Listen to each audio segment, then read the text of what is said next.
Hey everybody, I'm Chris Snellgrove, and you're listening to the House of Grey. In the blue corner, Damien the Diamond Peterson. In the red corner, Cyan the drop-dead, gorgeous, mysterious, unbelievable fencing master Harrison. Wow, so the Diamond and Cyan are really gonna throw down, huh? If you haven't listened in a while, here's what's been happening. Monson has found himself a few weeks into the school year, becoming better and better friends with Casey and Artorius, more and more wary of Derek, and discovering that his talent for fencing is less than stellar. Last episode ended with an announcement that Cyan and Damien were about to fight. Who will be crowned the victor? Keep it locked in right here to find out as we jump into episode 12.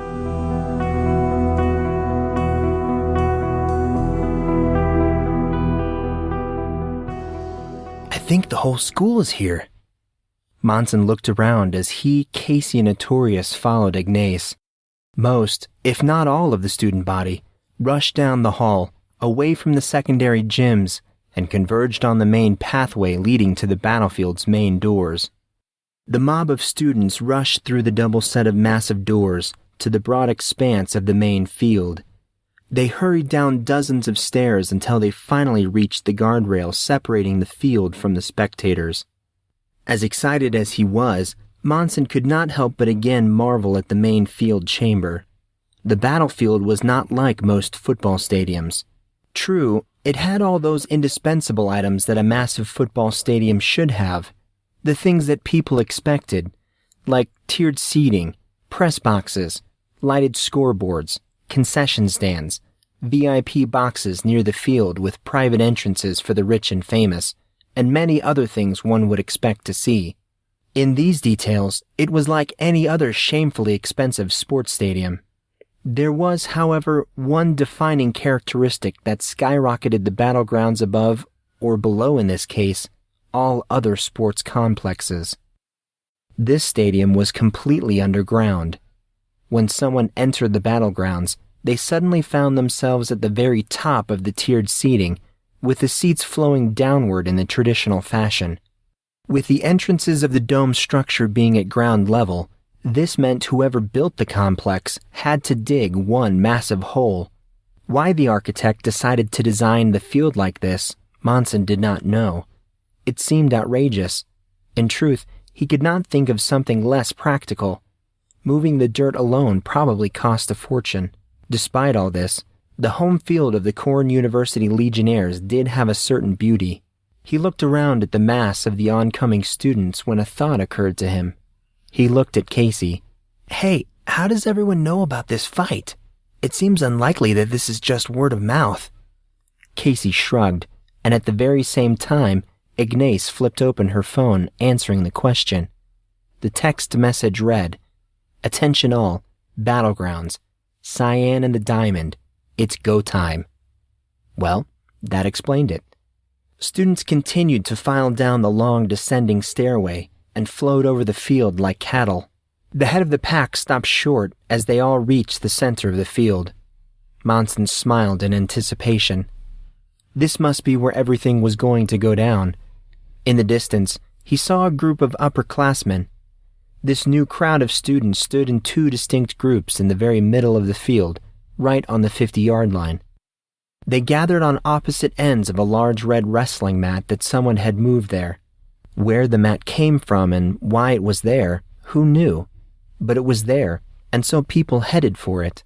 Though the mob of people made it difficult, Monson, Casey, and Artorius caught a glimpse of Indigo, talking excitedly with some of her friends on one side of the mat. On the other side, a corny banner with the words "Damien the Diamond Peterson" splashed across it, waved through the air, held aloft by two older-looking boys. The trio could also see the Diamond himself from this angle, although his back was to them, making it impossible to see his face. He was chatting with a group of 4 or 5 people, none of which Monson readily recognized. The 3 boys stood there for a moment more, surveying the scene until Casey gestured towards Indigo. They rushed towards her. She turned when she noticed them. "Hey boys, where's the fire?" She was smiling excitedly, her tone a bit on the sardonic side. She was also beaming around at the assembling crowd. It was plainly obvious that she was enjoying the attention, even if it was not totally focused on her. "Just coming to catch the show." Casey looked at Monson and Artorius, who both nodded in agreement. "Damian Peterson challenging your sister to a fight? No way we're gonna miss this. That's the stuff of legends." Indigo nodded in agreement. "I doubt there's a single student in class. The teachers are gonna be pissed." Monson was not really paying attention to the conversation. He glanced at Cyan, who was checking the armor she used for official kendo matches. This random observation struck a chord within him. Come to think of it, he had never actually seen Cyan fight in an official match of any type. Non-official, yes, she fought those all the time, but in official ones, like with a referee and actual points? No, he was pretty sure he had not seen it. What a startling revelation. There was chattering in the background, most likely from Casey and Indigo. Despite the buzzing around him, Monson could not take his eyes off Cyan. Currently, she was a ways off, leaning casually on one knee. Her back was to them, and he suspected she was checking her armor for any kinks or problems. Without even realizing it, he found himself moving towards her. Why was he approaching her? To talk to her? What was he going to say? "You certainly know how to draw a crowd." Cyan froze, probably trying to figure out who was speaking to her over the din of the crowd. Her body seemed to ripple, as if a sudden and overwhelming chill enveloped her. She ran a hand through her hair. "We've been over this, Mr. Grey." She did not sound surprised. "I don't draw crowds. I'm a mere victim of circumstance." She did not look up from her armor as she ran her hands across the leather straps that held the breastplate in place. Monson stood in silence for a moment, then shifting to her side, he plopped down next to her. She looked up from the heavy armor, a guarded expression on her face. Monson gave her a quizzical look. She always looked upset, but that was not what was bothering him. Well, actually that did bother him, but she was always like that. No, what was really bothering him was, "How did you know it was me?" Without missing a beat or showing any trace of a smile, she answered, "The smell. You're very pungent." What the? Monson thought. What is she talking about? Wait, he could not believe it. She was joking. "Cyan!" Monson looked at her amazed. "You made a joke." He turned around as if he were searching frantically. "Hang on, I need to write this down. Take a picture, something. This is momentous." Her eyes scrunched again, though this time he could not tell if she was upset or trying not to laugh. "Come on, Cyan, laugh," said the voice in Monson's head. She did not laugh. Her guarded expression ebbed back. She sounded upset. "I do know how to joke, Monson Grey." "Well, that's obvious. I never even see you smile, let alone laugh. I mean, I'm sure you're capable, but I've never actually seen you do it." He sighed. "Such a pretty girl, too. I'm sure you have a beautiful smile. What a waste." This time, Monson froze. What in the world just came out of his mouth? Did he really just say what he thought he said? Slowly, he brought his gaze up to hers. Their eyes connected. She did not look upset. She looked confused. She turned from him and stood, scooping up her helmet and the rest of her armor. She walked away, an unsure step disharmonizing the gait of her normally smooth stride. "Wonderful. Just call me Mr. Smooth," he thought. He dredged his way back towards Casey, Artorius, and the others. He sat down between his two friends who were not paying the slightest bit of attention. He silently mused. Really, he should start carrying a roll of duct tape for occasions when he felt like talking, especially to the opposite sex.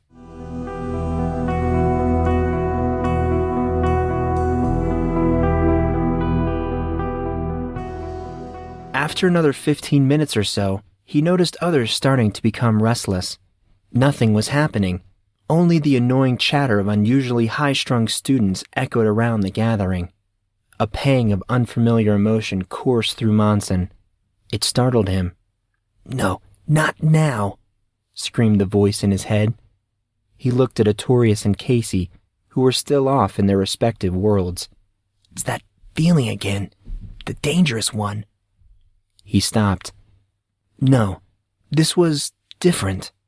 It was not that feeling. It was something else. It was worry? He felt worried. But why? What reason was there to worry? He looked around for Cyan, and then Damien.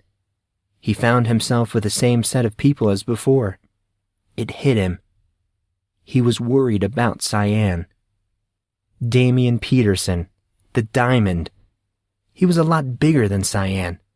Cyan flattened Casey, but how was she going to handle someone who had 100 pounds and 7 inches on her? True, she had technique and power, but could she defeat someone like Damien? He gave his emotions a mental shake. He was being stupid. This girl remained undefeated. Undefeated, as in never lost a single match.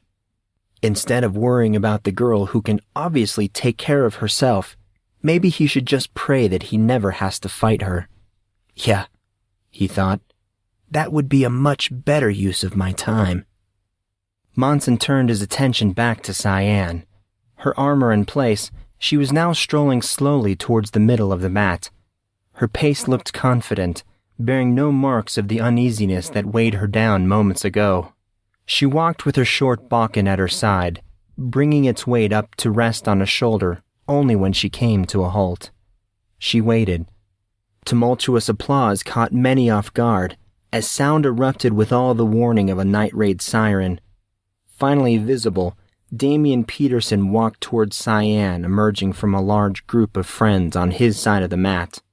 His clothing felt totally random, borderline humorous. Instead of the kendo armor that Cyan was so fond of, he wore a tight-fitting, long-sleeved shirt and matching leggings that many of the boys used for football practice. What was that called again? Monson thought. Under Armour, yeah, that's it. It looked funny on him, as he was wearing more than one layer of the thin clothing, causing it to bunch and rumple all over his body. His weapon of choice was a wooden shaft cut expertly in the shape of an English longsword. It looked very complete with its oversized pommel and cross-shaped hilt. True enough, if not for the wooden blade, the weapon in Damien's hand was a sword in almost every sense of the word. Monson had to wonder if the choice was deliberate. Were they about to see a different sword-fighting style? An interesting question he hoped to have answered. Damien continued until he was about 5 feet from Cyan. He turned back and put up a hand to quiet the crowd. They went silent immediately. Satisfied, he faced toward Cyan. "Are you ready for our match?" His voice was quiet but carried across the crowd nonetheless. Cyan's response was as calm as ever, but sounded resigned. "I am, but didn't I tell you to go train first? Why are you back so soon?" "I have been training." Damien sounded prideful. "I found an excellent teacher and practiced just like you said, and it's about time I put that first tick mark in your losses column." He was not boasting, for people like Damien Peterson did not need to boast. He was merely stating a fact. Cyan shook her head. "Okay, Mr. Diamond, let's see the fruits of this training." Cyan proceeded into her routine of bowing, offering, and twisting her weapon. The movements reminded Monson of Cyan and Casey's fight. Back then, those opening movements felt odd, out of place even. They did not feel any different now. He wondered what their purpose was. Damien's voice interrupted his thoughts. "Same rules as last time?" He sounded hopeful.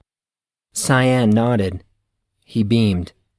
Monson leaned to Casey, who was sitting next to him. "Wait, what rules? I didn't know Cyan played with rules." Casey looked at Monson incredulously. "What rules? Grey, have you been living under a box for the past 2 months?" Monson scowled at Casey. "Not unless you've been living in the box with me, because there's hardly a day that I'm not with you and Arthur." "Don't call me Arthur." Monson rolled his eyes. "Sorry, Artorius." Casey answered in stride, as if the interruption had not happened. "True enough. Okay, I guess I should explain." Monson tilted towards him. Casey gathered his thoughts. "Well, you're well aware that Cyan does not like to be confined by the normal fencing rules." Monson nodded. This was a well-known fact. Everyone knew this. "I found out she started her own little fencing club a while ago. A club with only one rule. There are no rules. Dude, when Cyan says there are no rules, she means it." Casey pointed towards Damien. "Do you see how he's barely wearing any protective gear?" Monson again simply nodded. Casey smiled. "Good. I'm glad you noticed. Now, let me ask you this. Why would I do that? But before you answer, remember that Cyan's hits have all the impact of a bullet train. Just remember what she did to me, bro." Monson thought for a moment, but the answer seemed obvious. "Well, obviously he feels he can gain some sort of advantage from less protective gear. Maybe his speed will increase?" Monson looked at Casey expectantly. Artorius cut in. "That may be part of it, but think of something more direct, more brutal." It hit Monson. His hands. He's planning to fight with his hands and not just his weapon. "Bingo." "Bingo." Casey finished up. "And that's not all, bro. According to Cyan's rules, you can strike with hand, foot, or weapon. It doesn't matter. You lose if you're disarmed and taken down, knocked out, or your opponent taps out." Monson was at a loss for words. Why would she go to such lengths? Just for a good match? He did not understand. Their conversation remained unfinished. Before the three of them could plunge deeper into the topic, movement from Cyan and Damien stopped them. The two combatants were starting to move in on each other. The boys' attention shifted quickly towards the battling duo. It was actually very surprising. Damien was displaying some good footwork, skirting the edge of his weapon's reach and testing Cyan by sweeping at her with very basic slashes at her midsection. Cyan dodged or deflected these attempts easily, as there was barely any force behind them. Damien switched tactics.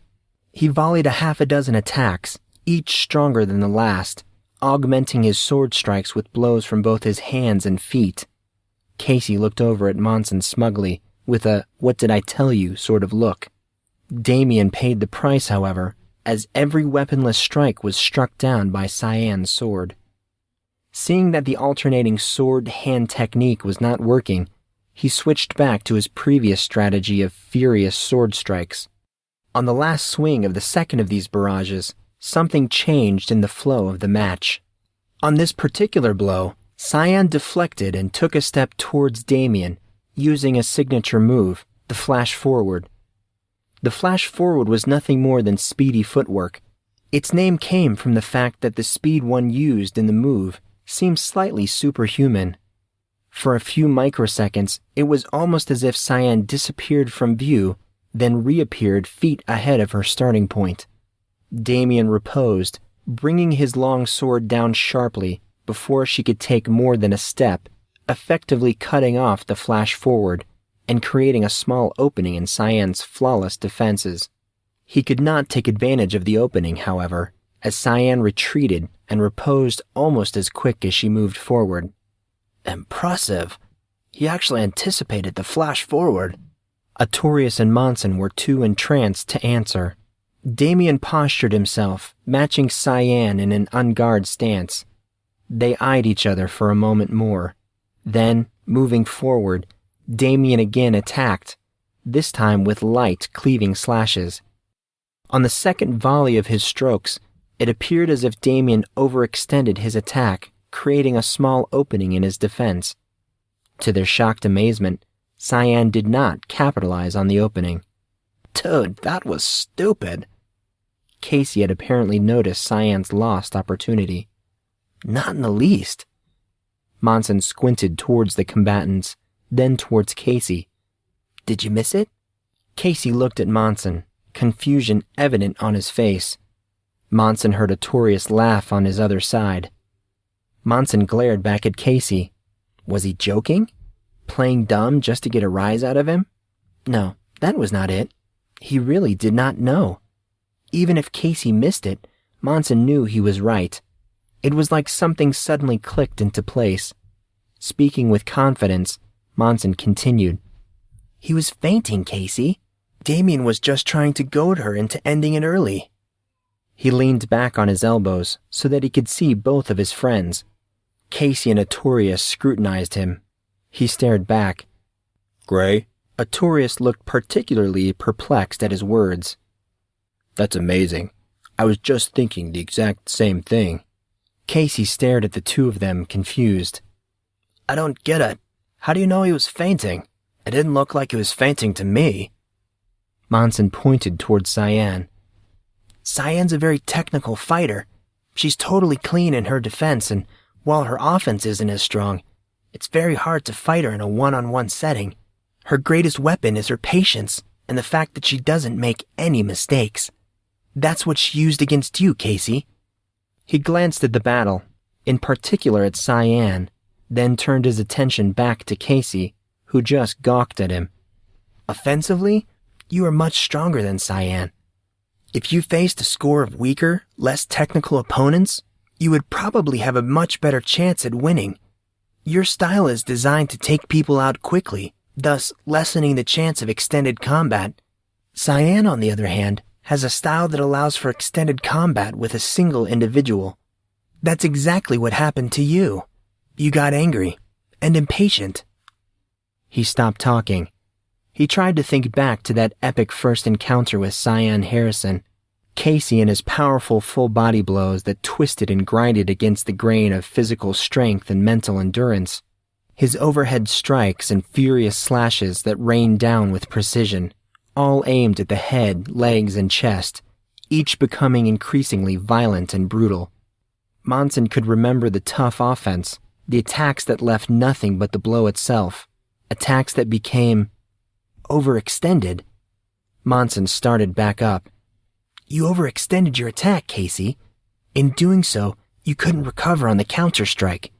She took advantage of that by attacking the blow instead of the body. Silence greeted the end of his sudden discourse. Casey and Artorius just looked at him, then at each other. Monson felt suddenly embarrassed. Grey, I take it all back. Casey's voice was low and thoughtful, like he was in awe. Take what back, Case? I take it back, man. What I said about me being the main character of your life story? Monson tried to think back to what he was talking about. He suddenly remembered. That whole movie thing. Yeah, what about it? I take it all back, bro. As it seems you're much more interesting than I originally thought. Thanks, Casey. I think. Grey? Artorius' voice sounded serious. I think we're fast approaching that time when you tell us who you are and how you know so much about things you say you know nothing about. Taken aback, Monson looked downward. I'll tell you what I remember. His voice was barely a whisper. But not yet, 'kay? Please, not yet. Monson could tell without looking that Casey and Artorius were communicating silently. All right, bro. When you're ready, we'll be here. Their attention focused back on the match, which was really heating up. Damien was good. Really good, actually. His form seemed balanced, alternating between aggressive blows and well-executed defensive maneuvers. His style did not seem as form-heavy as Cyan's or even the John No. It was quite obvious that whatever the style Damien Peterson learned, it was very different. His style relied on strength, which was an advantage in this situation. This was not the impressive part, however. What was truly impressive was his patience. It appeared as if he were trying to wear Cyan down, forcing her to defend heavy, overhead and cross-body strikes. Most of these, Cyan was able to avoid completely, but it was apparent that the ones that found her sword were taking their toll. The repetitive concussive force was having a visible effect.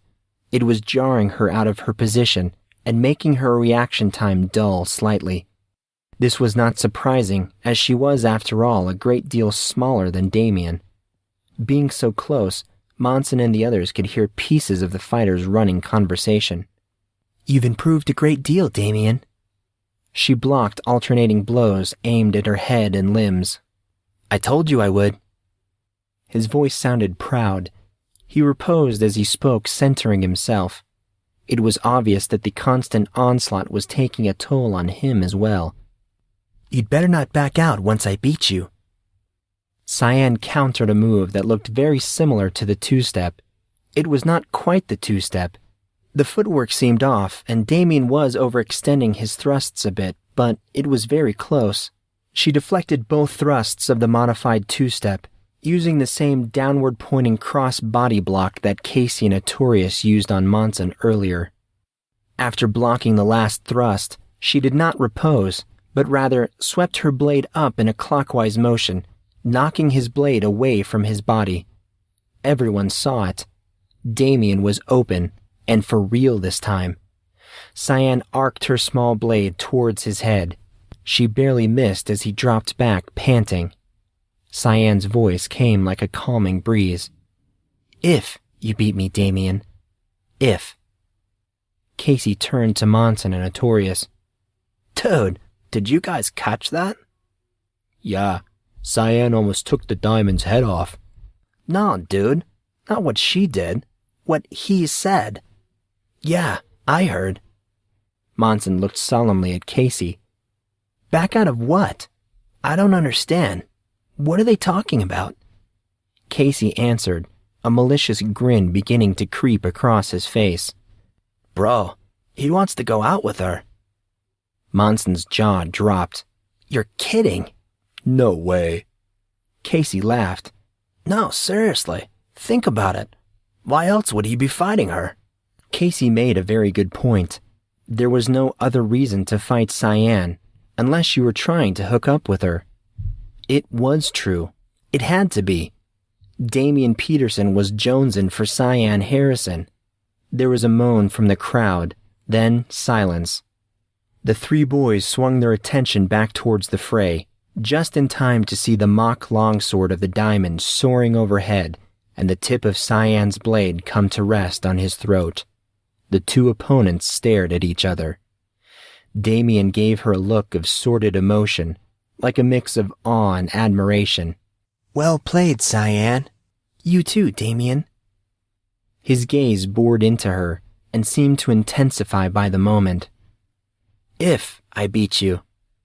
His words trailed off. "Yeah, if you beat me."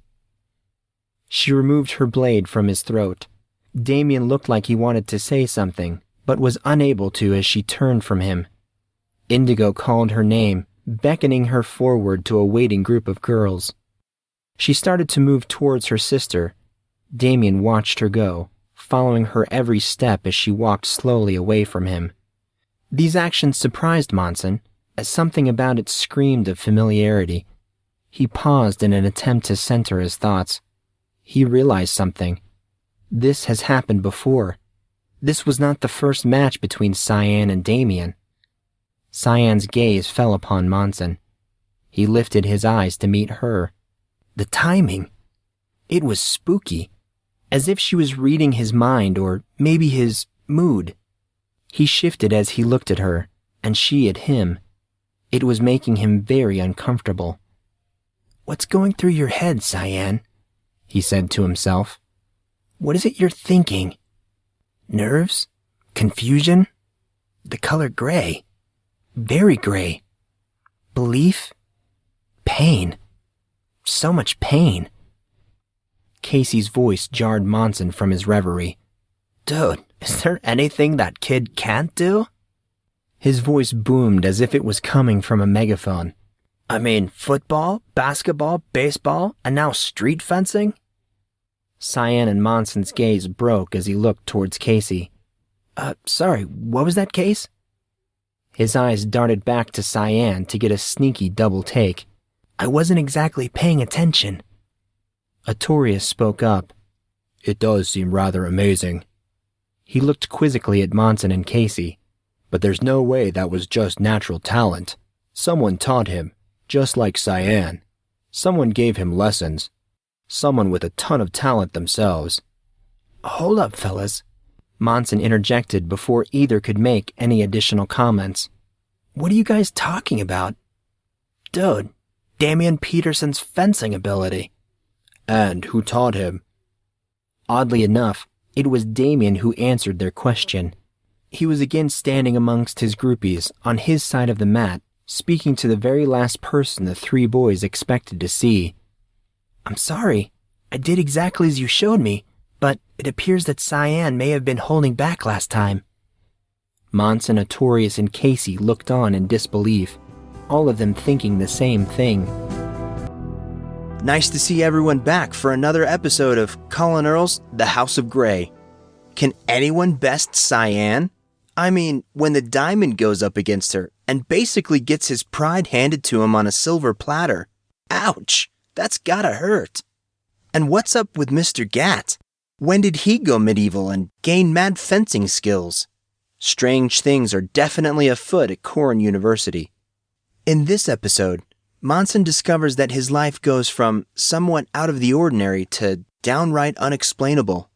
Despite the oddities of his friends, the inexplicable attention he constantly receives from Taurus, and the incomprehensible events he's studying in Mr. Gat's class, nothing thus far has prepared him for, well, I can't go and give away the episode before you listen to it, now can I? Make sure your seats and tray tables are in the upright and locked position, and the reality center of your brain is currently switched off, 'cause here we go with lucky number 13.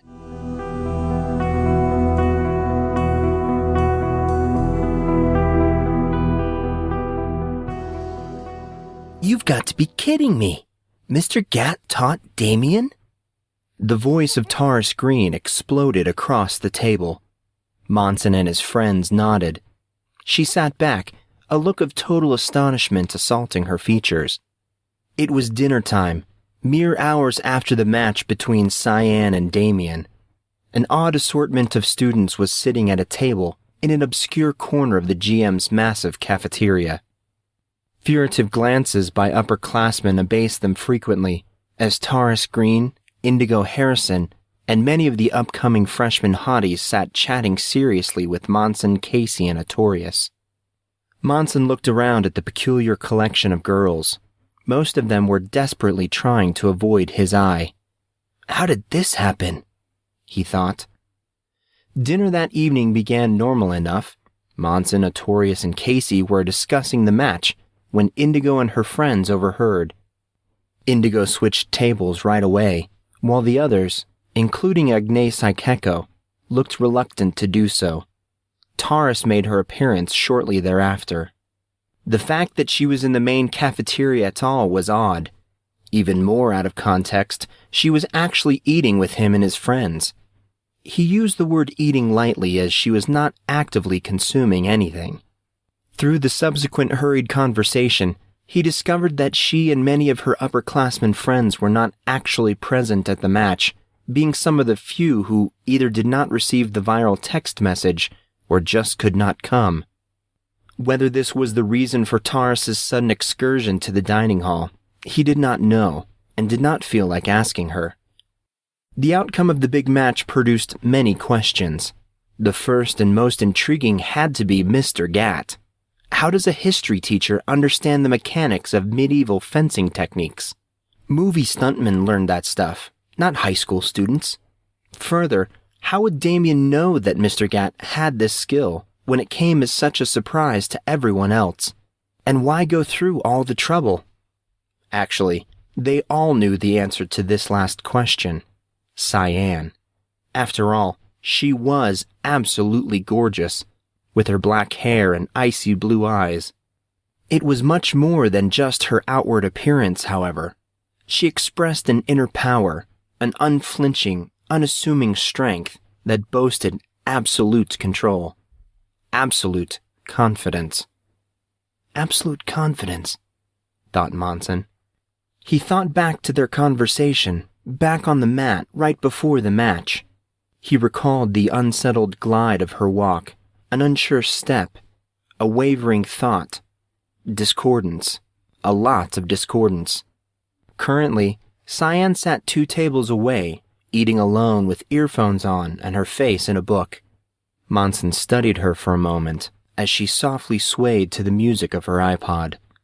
He looked at the cover of the book she was reading, Lagon Awakening or something like that. He could not quite make out the artwork splashed across the cover.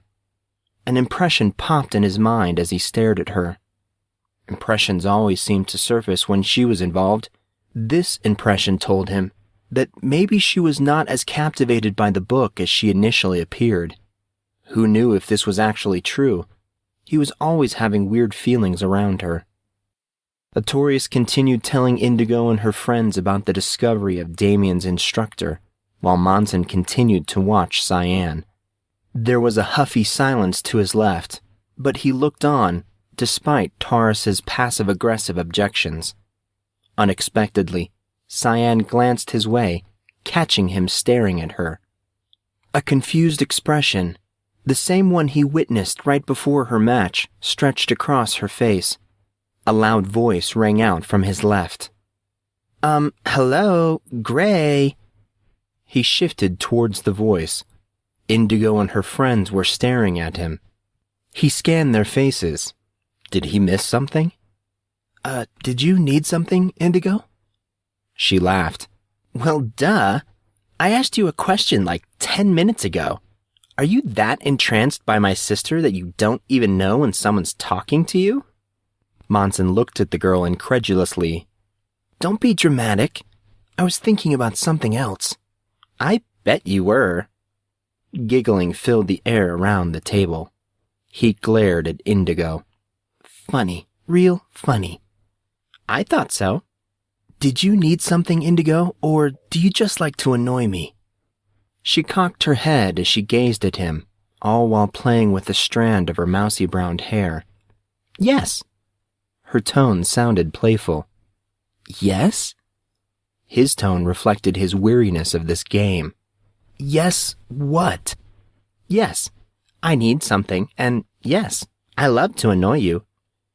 "I hate to interject, but weren't we talking about Damien?" Artorius spoke up after Taurus's interruption. "Well, there's not much more to tell." The big guy was not doing well with Taurus being there. He was struggling to look directly at her. "But it really is amazing on both accounts." Taurus stared, her lush green eyes boring into him. "I don't understand." Her tone seemed tight, almost cold. "What's so amazing?" Everyone looked at her, including Artorius, who met her eyes for the first time since she sat down. Taurus seemed to notice that her words were not coming off exactly sweet. Monson could see it in her face. As if concluding that she needed to correct them, she spoke again, this time with a much kinder tone. "What I'm saying is that I'm having a hard time understanding what is so amazing about another guy trying to beat Cyan." She ran her hands through her hair. "People trying to fight Cyan isn't out of the ordinary, even if it is Damien." Artorius shook his head, as if to say that she was missing the obvious. "It's not that he was fighting Cyan. Everyone tries, and everyone fails. It's not that big of a deal if you ask me. I mean, I've never known a girl to have so much hype." He broke off, looking towards Indigo, his face clearly screaming that he had said too much, and was well aware of his mistake. Working through his sheepish look, he continued. Anyway, it's not that Damien tried to fight Cyan. It's how well he did." Taurus, Indigo, and all their respective friends looked baffled at this. Indigo voiced their collective concern. "Why is that such a big deal? I mean, everyone knows that Damien is amazing at pretty much everything he does. Why would this be any different?" "Fencing and other martial arts are vastly different than your average everyday sports. It isn't something you just pick up and become amazing at. You need talent, timing, balance, and most importantly, a master, a teacher. Sure, you can have all the talent in the world, but if you don't have anyone to guide you, it's all for nothing." The girl's placid look of confusion remained. Monson picked up the conversation. "Martial arts aren't just kicks and punches or swords and staffs. They constitute a way of life, a way of perceiving the world around you. Damien, or anyone else for that matter, can learn the strokes and practice them until his hands bleed. But unless a person is taught how to think like an artist, a warrior, training your mind with your body, they won't be able to reach that level that they're aiming for." Monson's gaze shifted towards Cyan again. "Cyan is a master, or really close to it.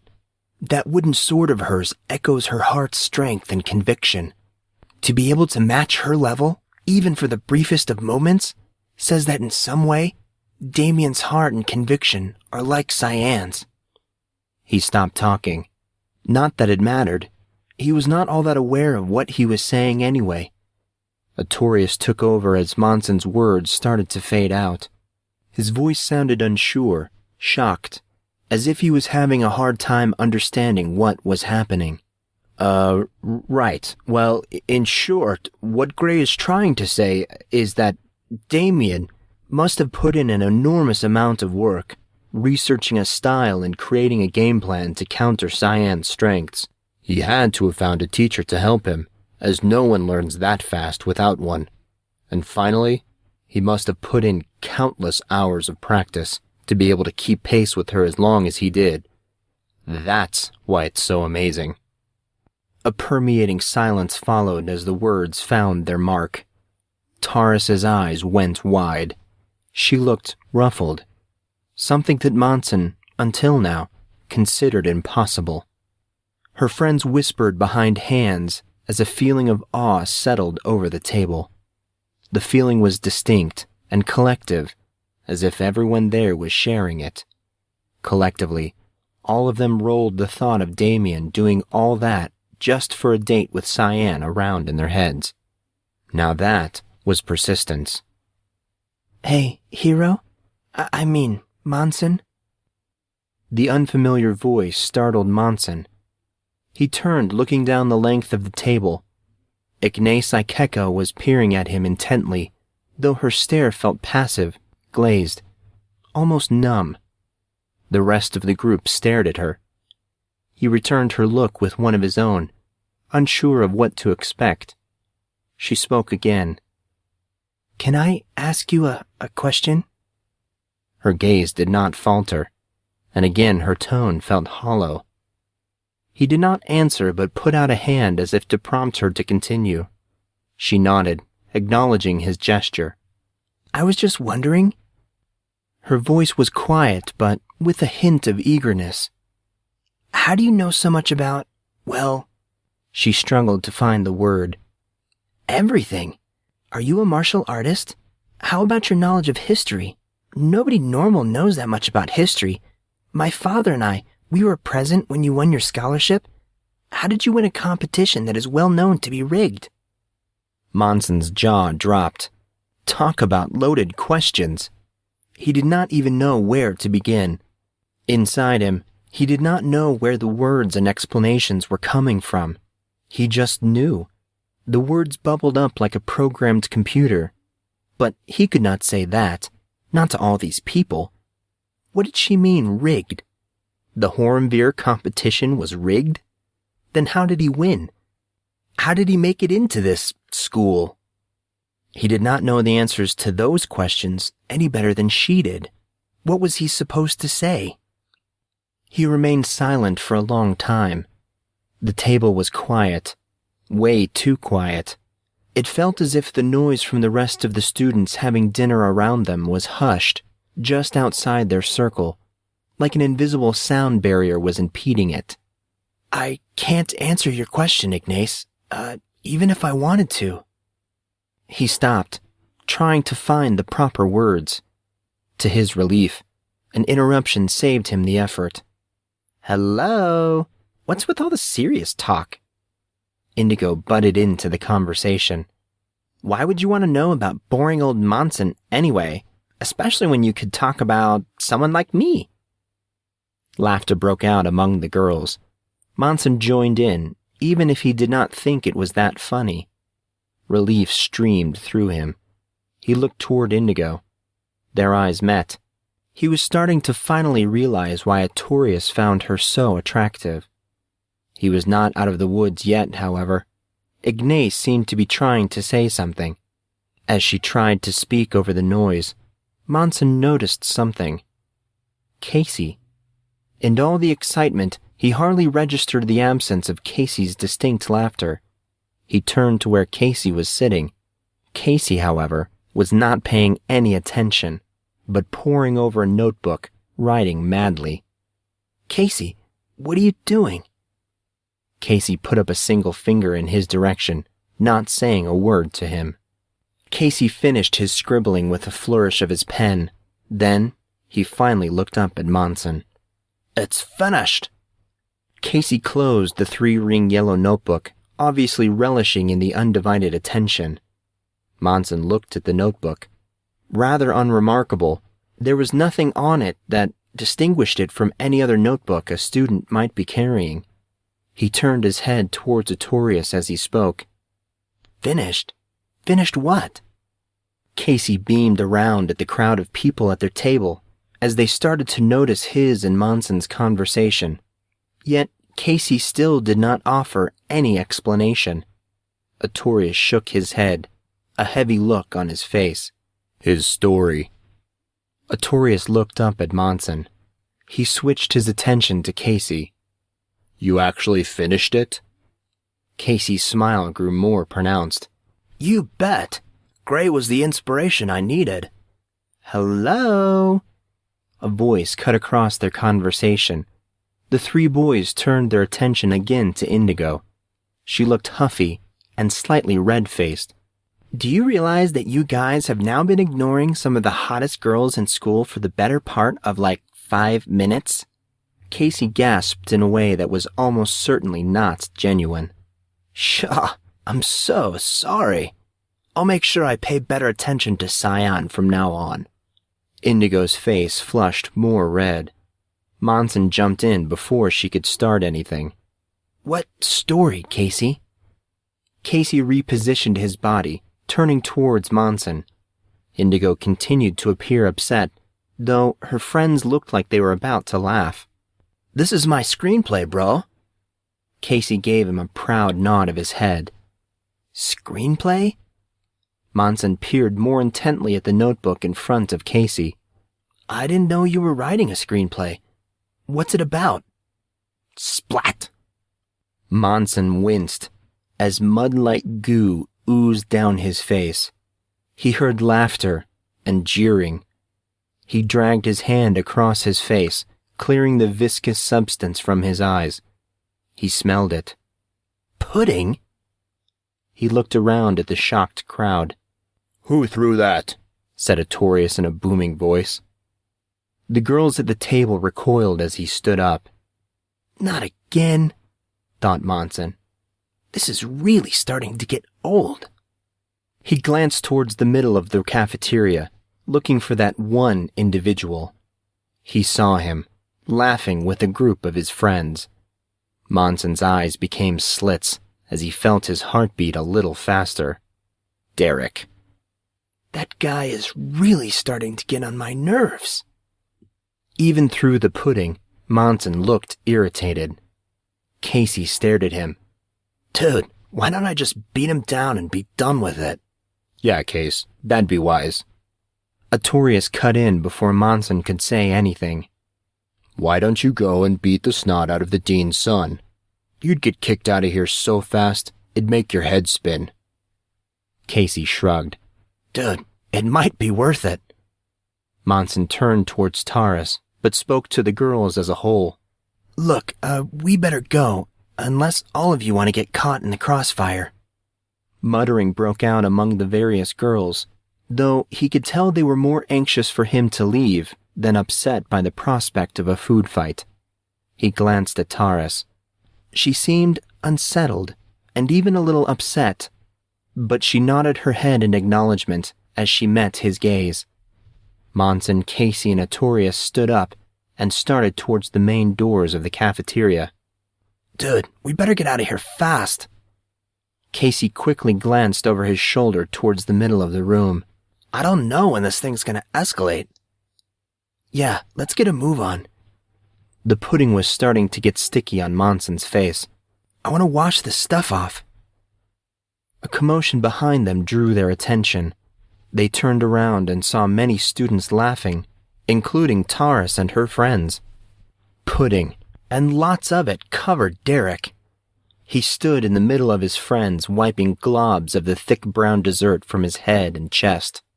Oh, did he look livid. Monson thought he might seriously lose it. He and the others started to laugh. "Who threw that?" Derek looked wildly around the room.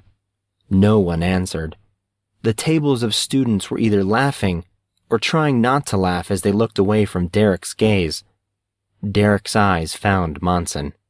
"Oh, crap," thought Monson. "Not good. He's gonna think it was me." Surprisingly, Derek's gaze slid right past Monson to where Cyan was sitting. He scowled at her with an expression that was half puzzled, half enraged. She, however, did not seem to notice what was going on. She just continued to read her book. There was something different, however. Monson felt a hand take a hold of his shoulder. It was Artorius. "Grey, is Cyan blushing?" Monson peered at her, focusing intently on her cheeks. True enough, she was blushing.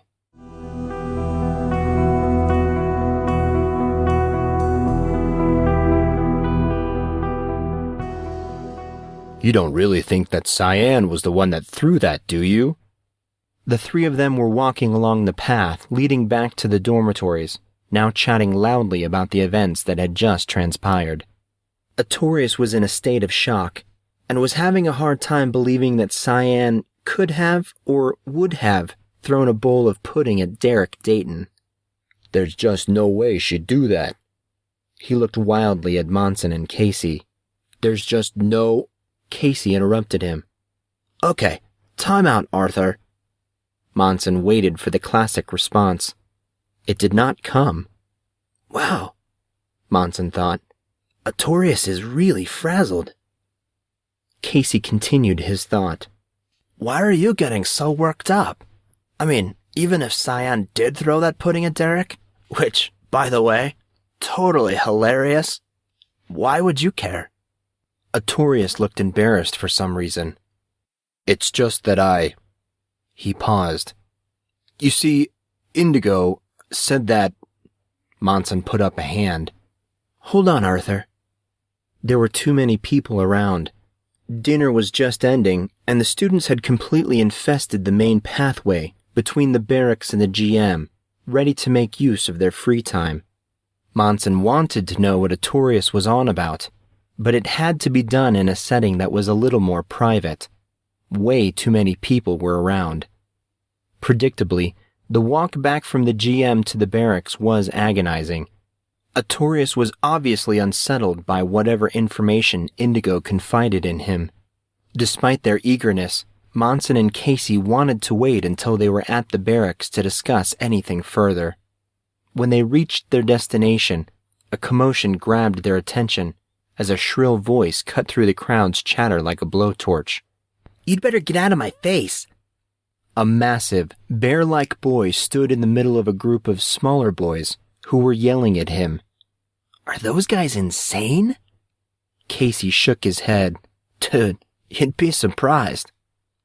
Grendel, the center in the offensive line of the Legionnaires, was a very big boy. However, off the field, he was mild-mannered, almost gentle. He did not react to the boys yelling at him, but stood still as they encircled him.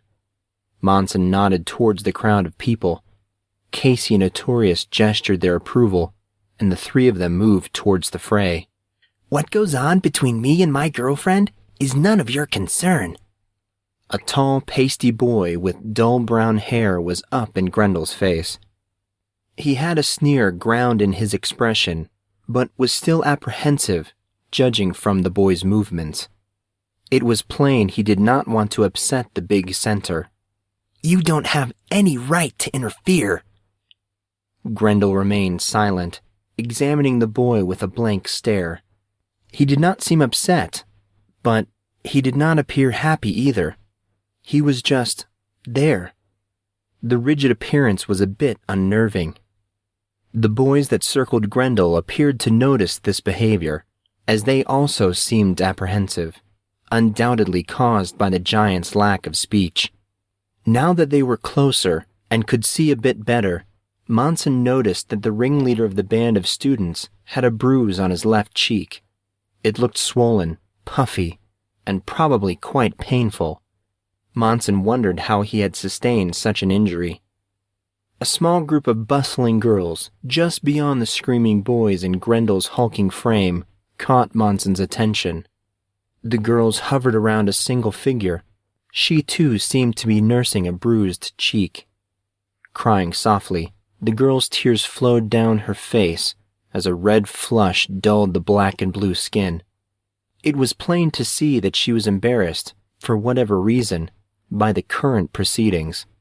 One of the girls, who was tending to the crying girl, stood up and stepped in front of Grendel, facing the boy. "How dare you, Martin? We should report you. And don't think just because you're the governor's son that you'll get away with this. You should be expelled." Martin sneered. "You dare talk to me, Emily?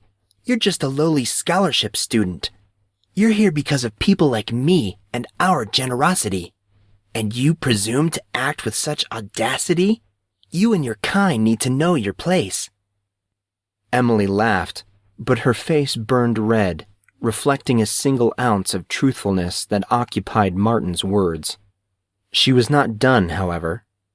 "You and your money. You know, Martin, it's a good thing that you have money, because it's probably the only thing keeping you here. It sure isn't your grades. What'd you score on our last math test? Like a 5%? People laughed at this announcement. Emily's face was still burning, but she stood her ground as she leered at Martin. His face flushed as people started to laugh. He raised his hand. "Why, you little—" Shock washed over the watching crowd as Martin's hand came crashing towards Emily's face. She closed her eyes and tried to shield her head. Monson, realizing what was about to happen, sprang towards the two, trying to stop Martin. Someone, however, beat him to it. She stood just to the left of Emily, ignoring the looks of astonishment. Monson let out a calm breath as a girl with curly blonde hair tied in a half ponytail held Martin's hand in a vice-like grip, cranking it back with surprising strength. Monson studied Kylie Cormac's face. She wore slightly shaded sunglasses, despite the dusty hue of impending evening. Her glasses, this time green and a little darker than the ones Casey took so many weeks ago, sat high on her face and exuded a cool and unconcerned air. Despite this, like the other times he had seen her, something about her posture seemed forced. "Martin? Emily? What seems to be the problem?" Kylie's voice flowed over the two. Martin eyed her with something close to wonder. She was touching him. Even if it was borderline violent, she was touching his arm, and he was painfully aware of it. "Well, you see, He was having trouble answering her. The effect of her presence obviously was robbing him of his ability to speak. She gave him a formulated smile. "Martin, you need not worry yourself with such. I understand exactly what is going on." An intoxicating voice penetrated Monson's consciousness. Chords of sound with their musical inflections found his emotional and spiritual centers. They stroked them, softly coaxing them into submission. What kind of submission? He did not care. Whatever it was or would become, it was bliss. "Gray, snap out of it." Casey smacked Monson upside his head. Monson's mind rushed back to reality. His mind still felt a little hazy. He glanced around at the crowd, taking in the slack jaws and glassy eyes. "Martin?" Kylie's voice sounded for a second time. Again, Monson felt the subdued sound of rhythmic chords. For a second time, he found his thoughts starting to cloud. Casey whispered to him, "Focus, Gray. You're stronger than this." Kylie continued speaking to Martin in a low, docile whisper. Despite the softness of her voice, everyone present heard her. Martin gazed at her with glassy-eyed attention. "Martin?" His body seemed to slack as she spoke his name a second time. He slowly brought the hand she was holding back to his side.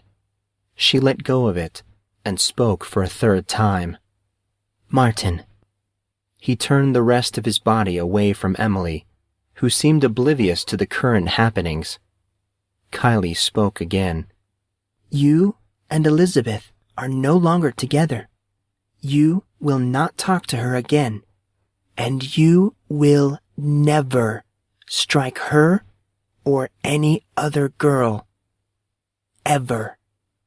Do you understand me?"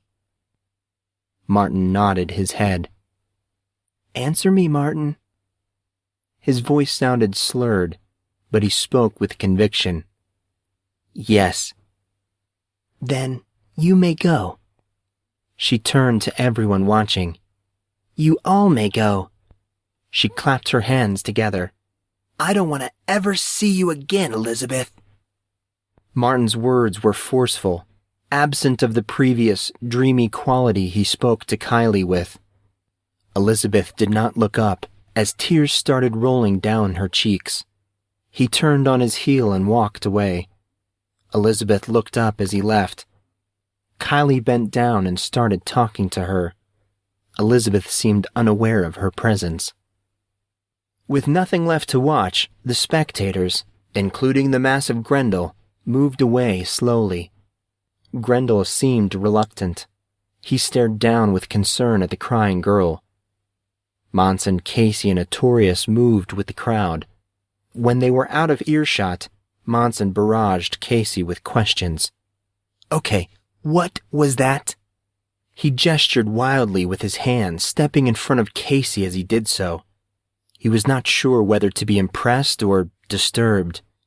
Nevertheless, the excitement of the situation was getting to him. He had to know. Artorius spoke, sounding confused. "Gray, what are you all excited about? I know you're from out in the country, but stuff like that is common, you know?"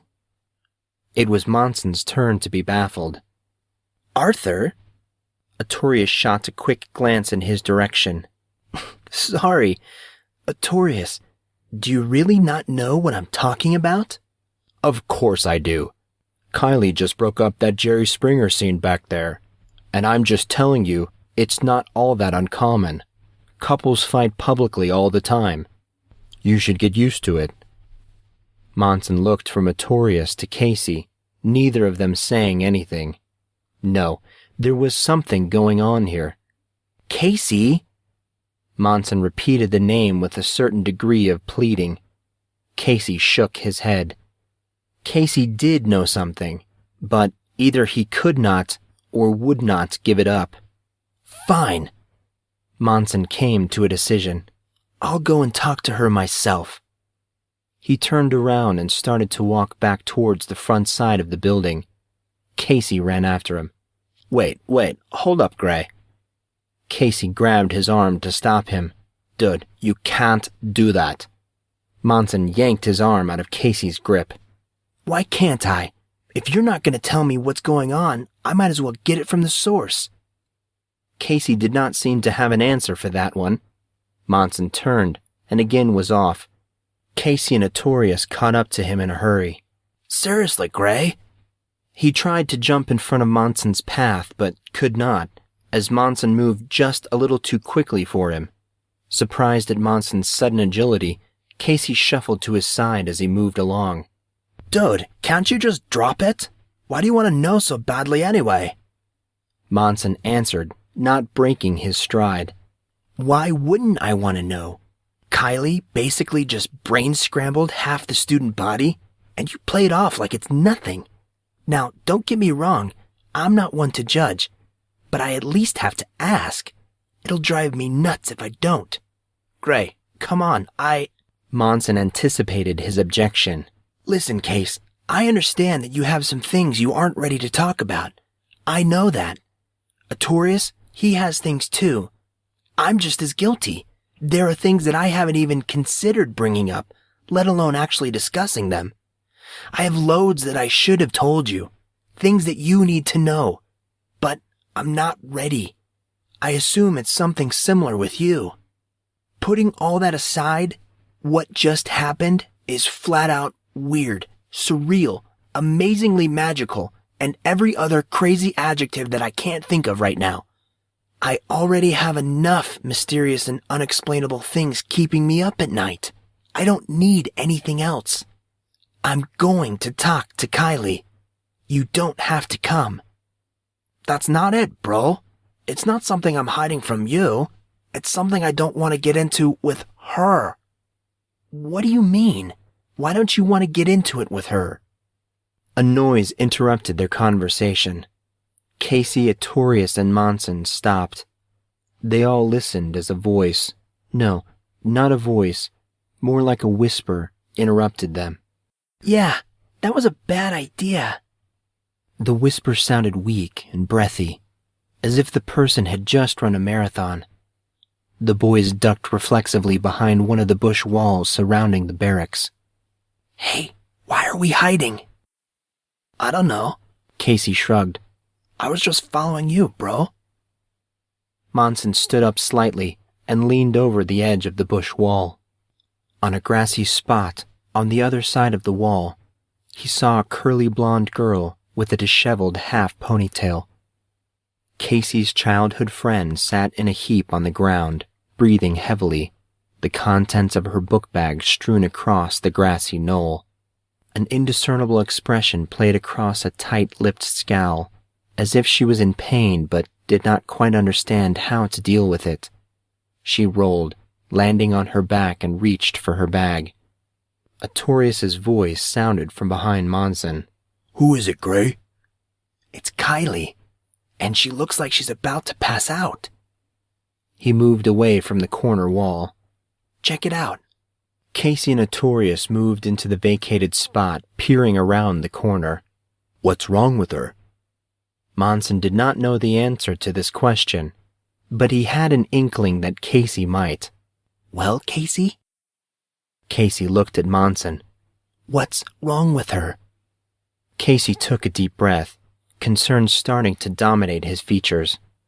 I'm not really sure. A retching sound cut them off. All three looked around the corner. Kylie was on her hands and knees, now convulsing like she was going to be sick. This is ridiculous. I'm gonna go help her. Wait, Gray, we don't know what she'll do. Monson, already half the distance between the trio and Kylie, simply waved over his shoulder. He slowed his pace as he neared her, trying not to startle her. Her head bobbled dangerously, as if barely connected to her neck. She looked up from the ground as he approached. Are you okay, Kylie? She shook her head as she looked at him. Her eyes were glassy and unfocused. He grabbed her arm and helped her up, astonished by how light she was. Who's there? Monson Grey. He tried to help her to her feet, but her legs buckled. Suddenly, Artorius was at his side. Here, I gotcha. The big guy picked her up, cradling her in his arms like a baby.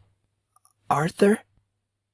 Her voice, while weak, sounded amused, like she was suddenly privy to some inside joke. Then that means... Her eyes suddenly flashed with a wild expression, something close to fear and desperation. She searched frantically for something, wiggling uncontrollably in Artorius's arms. No, where is it? Arthur, help me. He can't see it. Please, help me find it. Kylie, calm down. It's okay. I've got you. Everything's gonna be all right. No, Arthur. You don't understand. Please don't let him find it. He can't. Please, Arthur, please help me find it. Did you mean this? Casey's voice silenced all other sounds, as if a large blanket dropped over them. Kylie went still in Artorius's arms upon hearing the voice. Deathly still.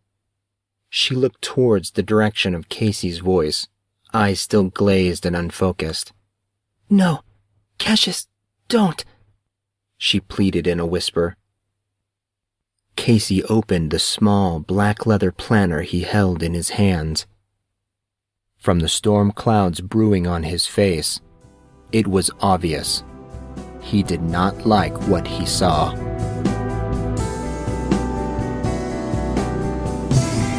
You've been listening to the podcast-only novel of The House of Grey by Collin Earl. For more news, information, and updates, please visit houseofgreybook.com. Music by Figure of Fiends.